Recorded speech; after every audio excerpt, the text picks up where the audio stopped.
It's no secret that I drink. My friends will make jokes like, "Your idea of a balanced diet is a beer in both hands." I laugh at them, but I don't miss their pitying smirks. When I'm out to have a good time though. And when I'm in, well, either way, it feels like I'm only smiling once I've knocked back a few. I have this weird habit when I'm drinking alone, where I like to watch myself get drunk in the mirror. I start off by seeing this drag, aging, overweight slob, and I'll make a game out of drinking until he looks happy. I'll grin and make faces and watch myself laugh, and wonder why I can be like this all the time. I can steal a few hours from reality until my girlfriend gets home from work, and we start to bicker, and then everything that didn't exist a moment before is suddenly there again. The second she walks in the door and sees that I've been drinking, the smile disappears from the mirror. Usually we'll have a discussion, although she's the only one talking, so I tend to think of it as a lecture instead. Sometimes she'll give up and let it go, but then there's cases like the other night, where she works herself into some kind of a frenzy. I guess I'd forgotten to pick her up. I knew it was my fault and I apologized, but it didn't matter. Nothing I said got through to her anymore. It was like she couldn't even hear me, and she just kept getting louder and louder, until all the words morphed into one long angry blast, not ceasing until the door slammed behind her. It was just me and the mirror after that, so I took another drink and watched it smile. A big, sloppy smile too, as wide as I'd ever seen, stretching my face into a caricature of itself. It would be heartwarming to see if I really had been smiling. I turned my head slowly from side to side, watching the mirror from my peripheral vision. The man in the mirror turned too, matching my movements exactly, giving me full view to all its leering teeth. Meanwhile, I felt my own closed mouth with my hand just to be sure. The mirror was smiling, but I wasn't. That unnerved the hell out of me. It was a wake-up call.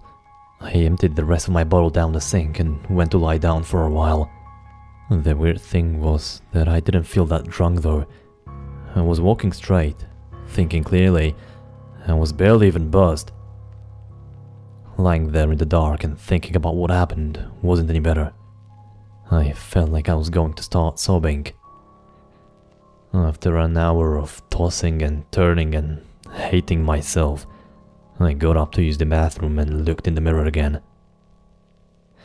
I wanted to see myself smile, even if it wasn't real, just to know that it was still possible. I was even more sober than the last time. I could feel the miserable weight of it. My reflection though? A coy dimple at first, but before my eyes, it was stretching into a beaming grin.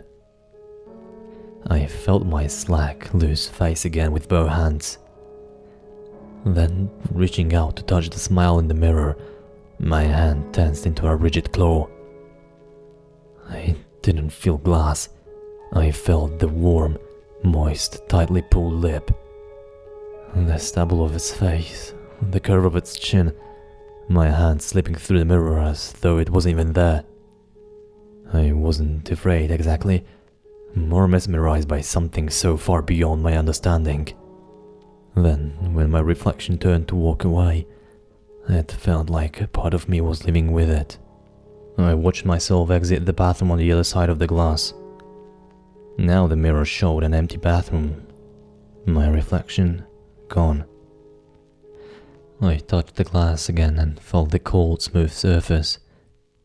I was about to try and sleep whatever this was off, but then I heard the door open. She's back. She changed her mind. Suddenly the mirror didn't matter anymore. I raced through my apartment faster than I can on a Christmas morning, stumbling to a halt when I reached the living room. It was empty. The door was locked. No one had entered, but then I heard her voice. Look, I know I said I wasn't coming back, but her voice was coming from behind me, sounding muffled, almost as though she was speaking underwater. I raced back to the bathroom, the mirror was still empty of my reflection.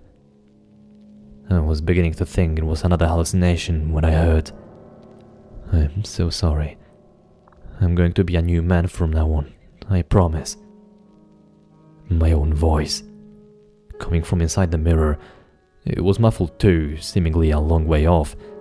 But even if my reflection had left its bathroom and gone to its version of my living room, how could my girlfriend have entered that living room instead of my own? "You do look different somehow," she said. I can't quite put my finger on it. Unless, of course, I had changed places with my reflection somehow. If he was in my real living room and I was behind the mirror. "Did you do something with your hair? It's usually parted the other way," she added. "I'm just happy to see you, that's all," my voice said. "I guess you're not used to seeing me smile." "Maybe you're right. It's a good change." I'd climbed onto the counter at this point, an inch from the glass, but still no reflection. I mapped the entire surface with my hands, and then harder, pounding my fists against the mirror, watching the whole pane rattle against the wall. "Hello? Can anyone hear me?" I shouted. If they could, they made no sign. I heard them talk softly for a while, and then she started to laugh. I don't remember the last time I heard her laugh. I was getting desperate by this point. I wanted to smash the mirror to pieces, but I was afraid that would block my only route home. I sprinted back to the living room, threw open the doors, searching for something, anything that would make sense out of this madness.